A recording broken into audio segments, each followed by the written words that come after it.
Hi, second graders. Today we're going to read chapter 6 in My Father's Dragon. It is called My Father Meets a Rhinoceros. My father soon found a trail leading away from the clearing. All sorts of animals might be using it too, but he decided to follow the trail no matter what he met because it might lead to a dragon. He kept a sharp lookout in front and behind and went on. Just as he was feeling quite safe, he came around a curve right behind the two wild boars. One of them was saying to the other, "Did you know that the tortoises thought they saw a monkey carrying his sick grandmother to the doctor's last night? But Monkey's grandmother died a week ago, so they must have seen something else. I wonder what it was."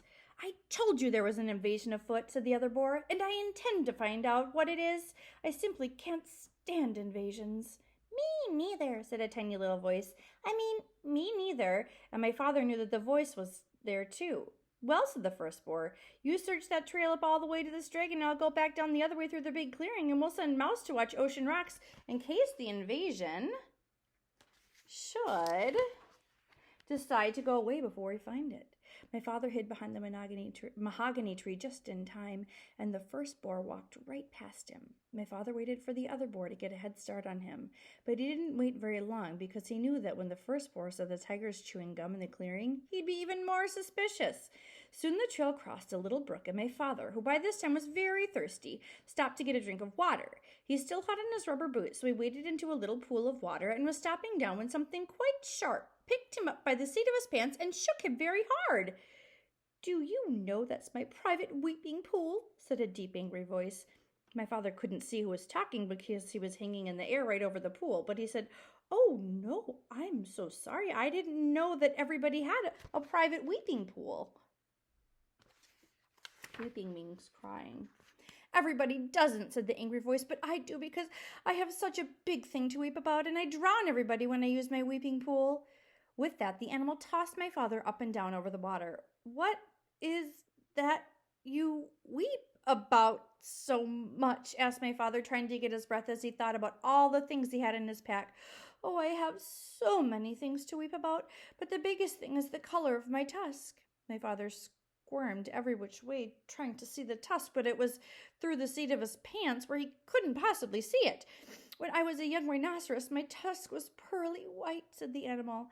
And then my father knew that he was hanging by the seat of his pants from a rhinoceros's tusk, but it has turned a nasty yellow-gray in my old age, and I find it very ugly.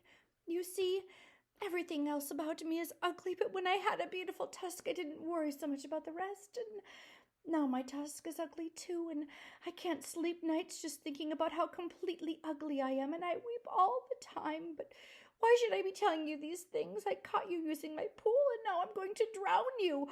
"Oh, wait a minute, Rhinoceros," said my father. "I have some things that will make your tusk all white and beautiful again. Just let me down and I'll give them to you." The Rhinoceros said, "You do? I can hardly believe it. Why, I'm so excited." He put my father down and danced around in a circle, and my father got out a tube of toothpaste and a toothbrush. "Now," said my father, "just move your tusk a little nearer and I'll show you how to begin." My father wet the brush in the pool, squeezed a dab of toothpaste, and scrubbed it very hard in one tiny spot. Then he told the Rhinoceros to wash it off, and when the pool was calm again, he took the Rhinoceros over to the water to see how white the little spot was. It was hard to see in the dim light of the jungle, but sure enough, the spot shone pearly white, just like new.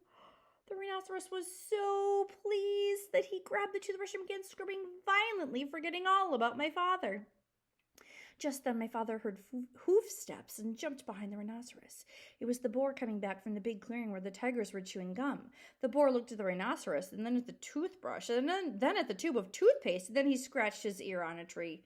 "Tell me, Rhinoceros," he said, "where did you get that fine tube of toothpaste and that toothbrush?" "Too busy," said the Rhinoceros, and he went on brushing as hard as he could. The boar sniffed angrily and trotted down the trail toward the dragon, muttering to himself, "Very suspicious.